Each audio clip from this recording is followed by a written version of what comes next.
সবাই কেমন আছেন? আশা করছি সবাই ভালো আছেন। আলহামদুলিল্লাহ আমরা সবাই ভালো আছি। আজকে আমরা সবাই যাচ্ছি হচ্ছে সোনারগাঁও পানাম সিটির ওদিকে। তো এদিকে সবাই খুব চিল মুডে আর কি আছে, দেখতে পাচ্ছেন ড্রেস আপ টেস আপ দেখে। আমাদের তীর্থ ভাইয়ের অবস্থা তো একেবারে পুরাই চিল।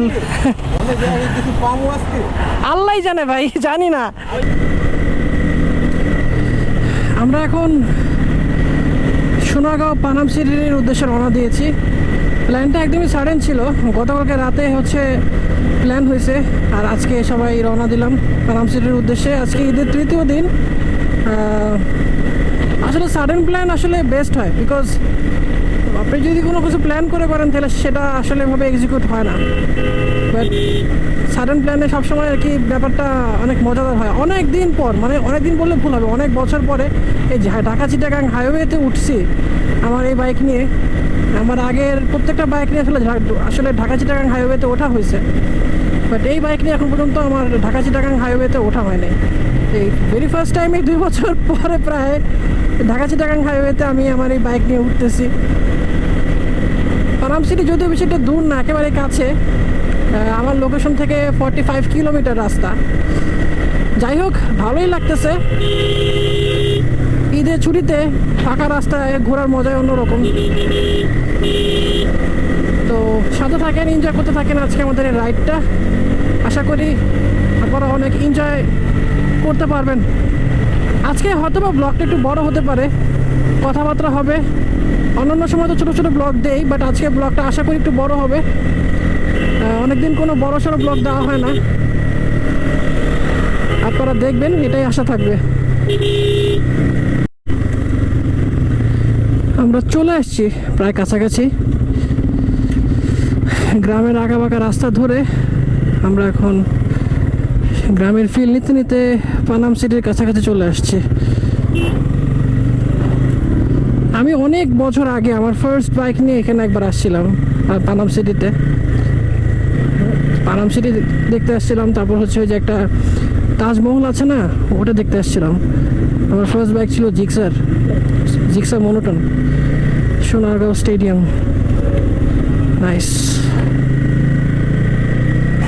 পানাম সিটির একটা বিশেষ ব্যাপার কি, এখানে হচ্ছে আপনার যারা আসছেন তারা তো জানেনই, একটা এলাকা, সব আগেকার বিল্ডিং, আগেকার রাজা বাদশাদের এরিয়া বলতে পারেন। আগেকার রাজা বাদশাদের একটা শহর, ছোটোখাটো একটা শহর বলতে পারেন। তো ওইটাই হচ্ছে মেনলি আজকে দেখতে আসছি। যাওয়ার মতন কোনো জায়গা পাচ্ছি না, কোথায় যাব কাছাকাছি। তাই চিন্তা করলাম যে এখানে এই পানাম নগরটা ঘুরে দেখি কেমন হয় আর কি। এই যে পানাম নগর চলে আসছি, সোনারগাঁও জাদুঘর লিঙ্ক রোড। এই হচ্ছে পানাম সিটি।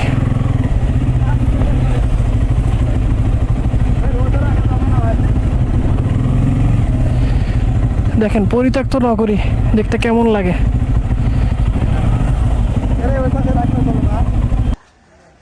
চলে আসছি পানাম সিটিতে, আপনারা দেখতেই পাচ্ছেন পুরান সব বিল্ডিং।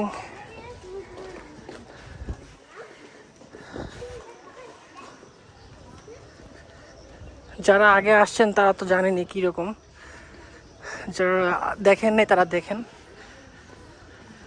দেখলে মনে হবে যে একদম একটা এলাকা, পরিত্যক্ত একটা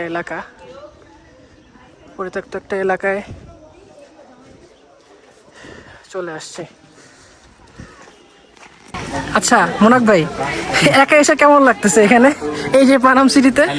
আমার ক্যামেরাটা ধরো, বিস্ফোরক মন্তব্য করবো আর না দিছে তোমার খারাপ আছে। কই একা কেন?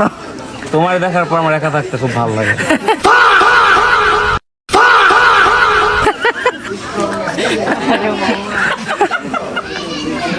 পানাম সিটি থেকে বের হয়ে আসছি, এখন হচ্ছে ব্যাক করবো ঢাকার দিকে। তো আমি গ্লাভস আর কি আমার সাথে নিতে ভুলে গেছিলাম। তো এই এরিয়াতে আসলে কোনো কিছু সহজে হারাই গেলে খুঁজে পাওয়া যায় না। তো ব্যাগের কাছে আসার পরে দেখলাম যে আমার গ্লাভসটা হচ্ছে এই যে এখানে। হ্যাঁ, এই যে গ্লাভস পাইছি, এই যেভাবে রাখছি এখানেই পাইছি যেভাবে। আমরা সোনারগাঁও থেকে এখন বের হয়ে যাচ্ছি ঢাকার উদ্দেশ্যে নিজ নিজ গন্তব্যস্থলে। সাডেন ট্রিপ হিসেবে ভালোই ছিল, বাট গরমে একটু বেশি খারাপ লাগছে। তাছাড়া বাকি সব কিছু ঠিকঠাকই ছিল। সব কিছু মিলে আসলে এই গরমের মধ্যে ট্যুরটা খারাপ না, ভালোই ছিল। গরমটা কম থাকলে আসলে ট্যুরটা হয়তো বা আর একটু এক্সাইটিং লাগতো। মানে এত পরিমাণে গরম পড়ছে যেটা অ্যাকচুয়ালি ভাষায় বললে বোঝানো যাবে না। অতিরিক্ত লেভেলের গরম ছিল আজকে। গরমের জন্য আসলে আমরা স্টে করতে পারি না, আদারওয়াইজ আমরা এখানে আরও কিছুক্ষণ স্টে করতে পারতাম। তো ভালোই ছিল ওভারঅল। আজকে তাহলে এই পর্যন্তই। নেক্সট কোনো ভিডিওতে আবার দেখা হবে। সে ভালো থাকবেন, সুস্থ থাকবেন, আর অবশ্যই হ্যাশট্যাগ রিয়ান্ত পেজটাকে ফলো দিয়ে সাপোর্ট করবেন। ধন্যবাদ। আসসালামু আলাইকুম।